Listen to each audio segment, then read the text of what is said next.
Bonjour, nous vous souhaitons la bienvenue sur la page de ce que Christ a fait. La pensée d'aujourd'hui a été écrite par Bernadette Nkourissa et elle s'intitule « Es-tu dans la volonté de Dieu en ce moment ?»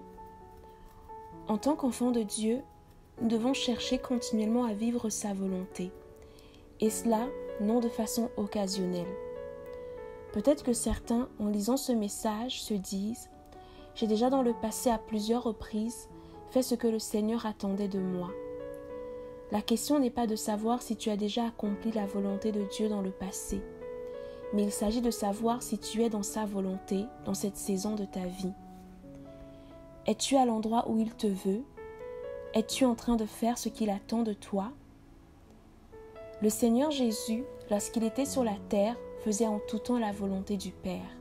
C'est pourquoi il dit dans Jean 4, verset 34, « Ma nourriture est de faire la volonté de celui qui m'a envoyé et d'accomplir son œuvre. » Même devant la coupe amère dans le jardin de Gethsémani, il va s'écrier, « Père, si tu voulais éloigner de moi cette coupe, toutefois que ma volonté ne se fasse pas, mais la tienne. » On peut le lire dans Luc 22 au verset 42. Jésus n'a pas cédé à toute la pression qui s'abattait sur lui, à cette saison obscure de sa vie, en accomplissant sa propre volonté, mais il va plutôt se soumettre à celle du Père. Il faut dire que les circonstances, les pressions extérieures peuvent nous exposer à la tentation de faire notre propre volonté. Cependant, à l'instar de Jésus, nous devons constamment rechercher la volonté de Dieu dans toutes les saisons de nos vies. En effet, celle-ci est bonne, agréable et parfaite, nous dit la Bible. Pour la petite histoire, dernièrement j'ai failli manquer d'accomplir la volonté de Dieu pour cette saison de ma vie sur le plan professionnel. Début 2018, le Seigneur m'avait dit de quitter le travail que je faisais parce que la saison dans cette entreprise était terminée et que le temps était venu de passer à autre chose. Comme à mon habitude, j'ai écrit les paroles qu'il m'avait données, histoire de les lui rappeler le moment venu. Seulement, quelques jours après, ma collègue des ressources humaines m'a appelé pour me proposer un meilleur poste que celui que j'occupais dans l'entreprise. À ce moment-là, j'avoue que j'ai commencé à douter et à me demander si j'avais vraiment entendu la voix du Saint-Esprit. J'étais alors dans la confusion et me demandais quelle était la bonne décision à prendre. Il faut dire que d'un côté, accepter la nouvelle offre de ma collègue allait m'éviter de chercher un nouveau travail avec toutes les tracasseries qui vont avec. Mais d'un autre côté, je savais au fond de moi que ce n'était pas la volonté de Dieu que je retourne dans cette entreprise.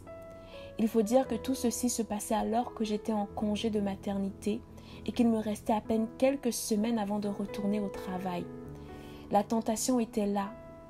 Faire ma propre volonté en choisissant la facilité ou faire confiance en Dieu même si je ne voyais encore rien. Finalement, j'ai dit à ma collègue que j'allais lui donner ma réponse plus tard et j'ai continué à chercher du travail comme je l'avais reçu du Seigneur. Sans pouvoir donner tous les détails, Dieu a été une fois de plus fidèle à sa parole. Une semaine avant mon retour officiel au travail, le Seigneur a pourvu de façon surnaturelle pour un nouveau poste à travers un frère et ma sœur. À travers cette expérience, j'ai davantage compris que nous devons discerner les saisons dans nos vies et ne pas laisser l'ennemi se servir des circonstances parfois difficiles pour nous empêcher de faire la volonté de Dieu. Aujourd'hui, je me réjouis d'avoir fait la volonté de Dieu en refusant l'offre qui m'avait été faite. En effet, je suis plus heureuse dans mon nouveau travail et je suis bénie d'être à la place où Dieu me veut. Je te pose à nouveau cette question, mon frère, ma sœur. Es-tu dans la volonté de Dieu dans cette saison de ta vie? Il se peut que tu sois actuellement tenté de faire ta propre volonté dans un domaine quelconque de ta vie.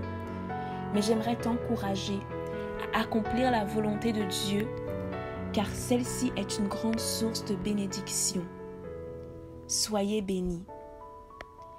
Si vous venez sur notre chaîne pour la première fois, je vous invite à vous abonner pour recevoir chaque semaine des messages inspirants qui viendront vous accompagner dans votre marche chrétienne.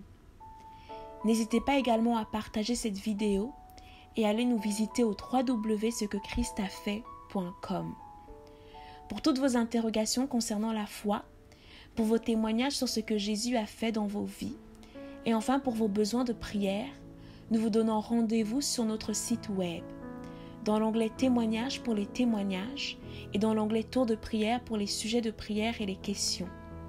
Aussi, n'hésitez pas à liker notre page Facebook Ce que Christ a fait pour moi et à la partager avec vos amis et votre famille. Merci et à la semaine prochaine pour une nouvelle vidéo.